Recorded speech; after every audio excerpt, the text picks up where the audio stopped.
El romanticismo es un movimiento originado en Alemania y en el Reino Unido a finales del siglo XVIII. El romanticismo es una revolución artística, política, social e ideológica tan importante que todavía hoy vive muchos de sus principios: libertad, individualismo, democracia, nacionalismo, entre otros. Su característica fundamental es la ruptura con la tradición clasicista basada en un conjunto de reglas estereotipadas. La libertad auténtica es su búsqueda constante, por eso es que su rasgo revolucionario es incuestionable. Debido a que el romanticismo es una manera de sentir y concebir la naturaleza, la vida y al hombre mismo que se presenta de manera distinta y particular en cada país donde se desarrolla, incluso dentro de la misma nación, se manifiestan distintas tendencias proyectándose también en todas las artes.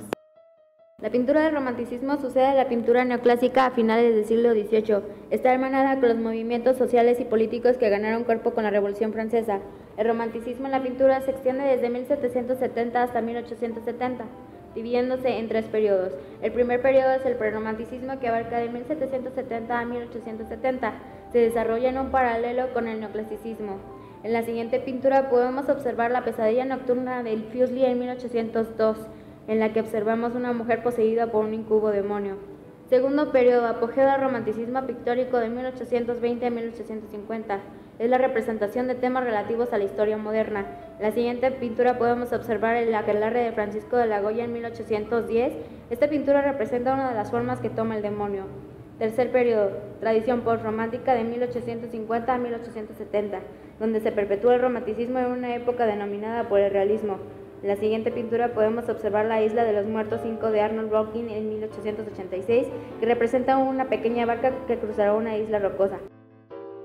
En la literatura predomina el individualismo, el ansia de libertad y de pensamiento, la rebeldía, el nacionalismo, la sensibilidad y la imaginación. Se expresan los sentimientos íntimos del autor y se olvida el racionalismo de la época anterior.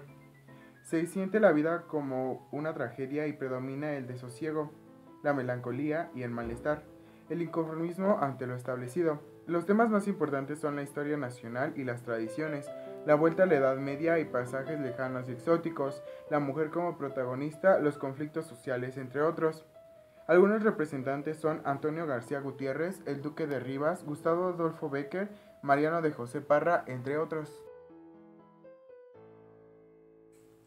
Una de las características del romanticismo fue que tenía una tendencia evasiva, en la que los románticos se sentían atraídos por lo medieval y lo gótico, se sentía una fascinación por lo nocturno, las ruinas, los sepulcros, lo paranormal, lo terrorífico y la fantasía. La escultura en el romanticismo no pudo aflorarse debido al poco tiempo que permaneció. Antes de esto estuvo el clasicismo y posteriormente el realismo. Los escultores apenas modificaron los modelos neoclásicos, dándoles mayor movimiento e inspirándose en la naturaleza. Esta fue en mayoría solamente usada para embellecer edificios.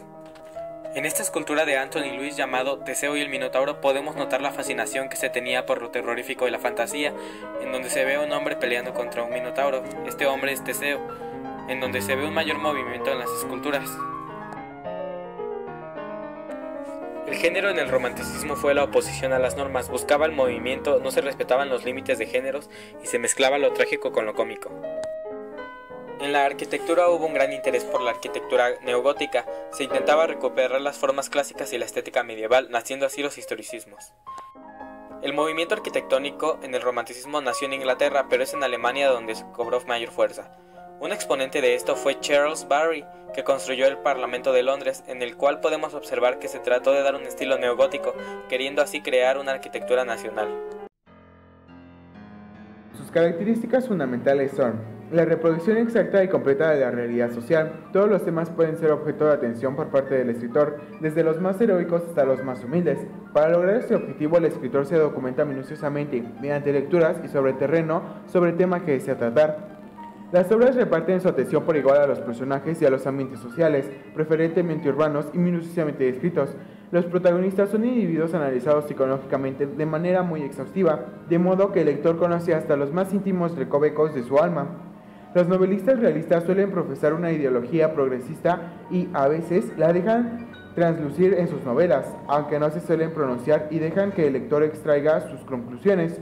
Toman partido ante la realidad, por eso denuncian las injustas y reclaman una mayor atención para los poseídos. Pintura. Sus características de la pintura realista son que el artista utiliza el conocimiento de la perspectiva para crear la ilusión del espacio. Desarrolla una vista aérea superior mostrando la visión del paisaje o los detalles de la escena. Los volúmenes están muy bien representados por la gradación de color, luz y sombra. Hay una preocupación para representar a la textura, la apariencia real del objeto. El diseño y la técnica para representar el cuerpo humano es perfecto. Abordan temas de orden político y social. Los pintores recrean escenarios realistas de la vida cotidiana y lo contemporáneo. Millet Jean-Francois también tuvo un papel relevante en el movimiento. Sus trabajos se asocian con los retratos de campesinos de labranza, siembra y cosecha. Literatura del realismo. La literatura del realismo es una corriente estética que propuso una ruptura con el romanticismo en aspectos ideológicos como los formales en la segunda mitad del siglo XIX. Estas son una de las más famosas obras. La Fontana de Oro de Benítez Pérez Galdós de 1870 nos narra la pasión amorosa entre Lázaro y Clara. Pepita Jiménez de Juan Valera en 1874 nos narra la historia de amor de un joven seminarista con Pepita Jiménez.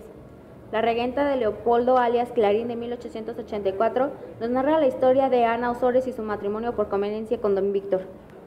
Una característica del realismo es su verosimilitud, en donde se buscó que la obra sea creíble. Se trata de hacer un espejo de la realidad. Se buscó la imitación de la vida, de la sociedad, de su gente y de sus costumbres.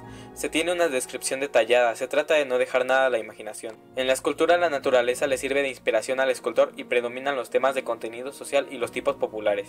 En las esculturas de los leones de las cortes de Ponciano Ponzano podemos observar que la naturaleza ha servido de inspiración para el escultor y que éste trata de dar un mayor detalle y realismo a las esculturas. Arquitectura realista. El siglo XIX tiene rupturas con la tradición del siglo XVIII. La revolución industrial, económica y social que conmovió a Europa al acontecer político o cultural se fue desarrollando inexorablemente a una fase avanzada en cuanto a la tecnología y la tecnocracia. Fue el inicio de la era del maquinismo, de las grandes concentraciones urbanas y de los nuevos transportes mecanizados.